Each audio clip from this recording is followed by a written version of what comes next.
İnsan bazı noktalarla karşılaştığında ani reflekslerle insan morali bozuluyor. Ben şu anda 28 Şubatçıların ne yapmak istediklerini şu anda o gün biliyordum, anlatmakta belki zorluk çekiyordum. Bugün tamamıyla ayan ben olduğundan dolayı 28 Şubatçıların iyi ki hışmına uğramışım. İyi ki onların buna dokunmamıza gerek yok. Zaten bunun bize bir zararı yok ki. İyi ki böyle dememişler. İyi ki beni bu şekilde benim hizmetimle onların yapmış olduğu kötülüklerin birbirleriyle çeliştiğini onlar tespit ettiler de ben bundan gerçekten gurur diyorum. Yani gerçekten iftihar ediyorum. Diyorum ki Allah'ım eğer başka bir şeyim yoksa da ama senin rızan için suçlu görüldüm ve yıllarca mahkemelerde, cezaevlerinde dolaştırdım. Ama hepsinde de elhamdülillah beraat ettim. Çünkü Kur'an-ı Kerim dersini niye veriyorsun demenin dışında bir soruyla karşılaşmadım. Bunun dışında bir suç da söylenmedi yani. Ders veriyordu evet. Niye başka hocayı tutmadık, sizi tuttuk ya ben işte gündüz de veriyorum, gece de veriyordum herhalde ondan olabilir yani. Beni niye tutuyorsun diye benden niye soruyorsunuz? Yaptığım iş nedir diye sorun ben size söyleyeyim. Peki ne amaçla Kur'an dersi veriyoruz? Ne amaçla Kur'an nazil olmuşsa o amaçla veriyoruz. Dolayısıyla mesela başlangıcını size söyleyeyim. Zamanın ilçe müftüsü aynen 28 Şubat postmodern darbesi yapılır yapılmaz Mart ayları içerisinde beni çağırdı. Mart ayının kaçıncı günü tam hatırlayamıyorum de beni çağırdı. Dedi ki o zaman biz Batı Çalışma Grubu diyorduk, deniliyordu. Yani böyle o günkü medyada bu şekilde geçiyordu. Dedi bu gruptan geldiler bana dediler ki bize bir kurban lazım. Bir bak. Birisini seçmen lazım. Tabii Müftü Bey inanmayarak mı söyledi, inanarak mı söyledi? Biz onun şeyini, amelini Allah'a bırakalım. Gülümseyerek senden daha bu konuda kurban edilecek yakışıklı bir kurban bulamıyorum dedi. Dedim Allah'a hamd ediyorum ya Rabbi ben yani baskıcı, azgın, zalim insanların gözünde kurban edilmeye en layık insan beni görmüşlerse ya Allah'ım sana şükrediyorum dedim ve şükrettim. Dedim ki hocam ben evimdeyim, işimin başındayım. Yani bu konuda sen beni çağırmana gerek yok. Devletin güvenlik güçleri var, devletin istihbaratı var, devletin emniyeti var, devletin askeriyesi var, sivil ayakları var, bildiğimiz gibi çok kirli şeyler var. Baksana ben nerede bir suç üzerinde yakaladıklar zaten sana söylemelerine gerek yok. Bak sen şu persona şu işi işlemiştir de zaten ben al götürle. Sen beni çağırmana gerek yok. Ama aradan bir iki hafta geçti. İşte senin şöyle devlete aykırı, işte efendim sen şeriata dayalı bilmem ne toplum oluşturmaya çalışıyorsun. Yani kişiyi suçlu duruma düşebilecek bir cinste bir savunma mı alındı ya? Bir şey yok yani. Ben bir yürüyüşte değilim. Ben bir kavgada bulunmamışım. Yani bu soruşturma neyse evden camiye, camiden eve Kur'an kursuna o zaman yedek Kur'an kursu öğretmenliğini yapıyordum. Ben vekil Kur'an kursu öğretmenliğini yapıyordum. Hep yaptım bu işin içine başka bir şey yok. Niye çağırıyorsun dedim.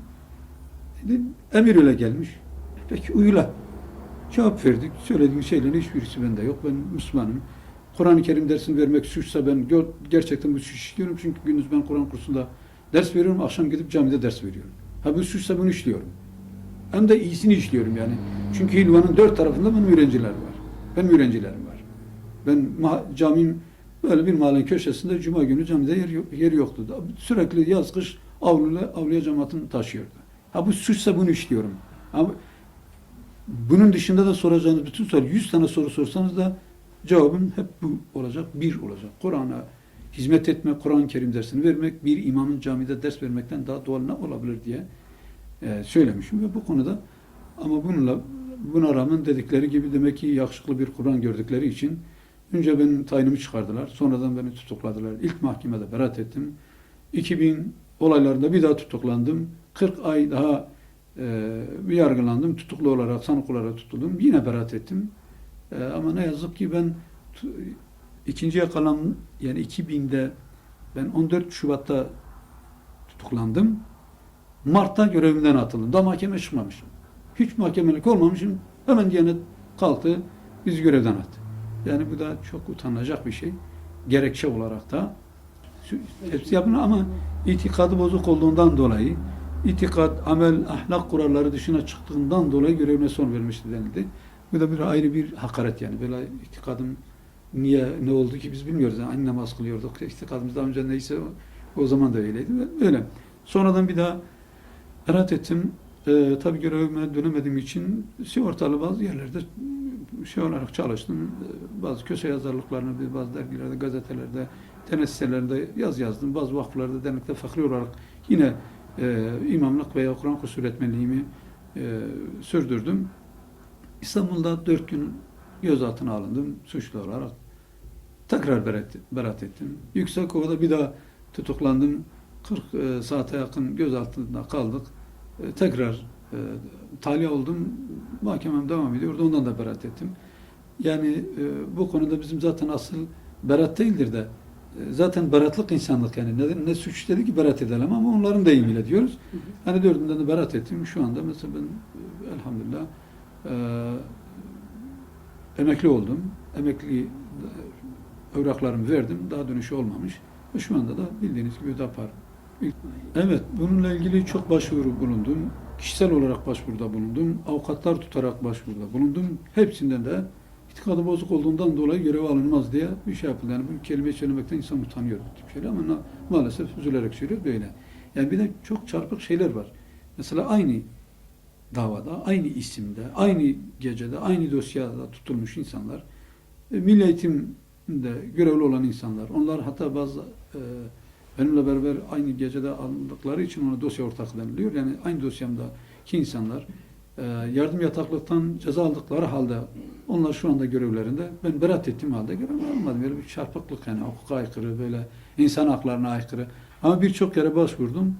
Ve şu anda zaten bu konuda açtığım dava Yargıtay safhasında bir davam var. Tabii bütün mahkemelerde reddi verilmiş. Şu anda böyle bir devam ediyor.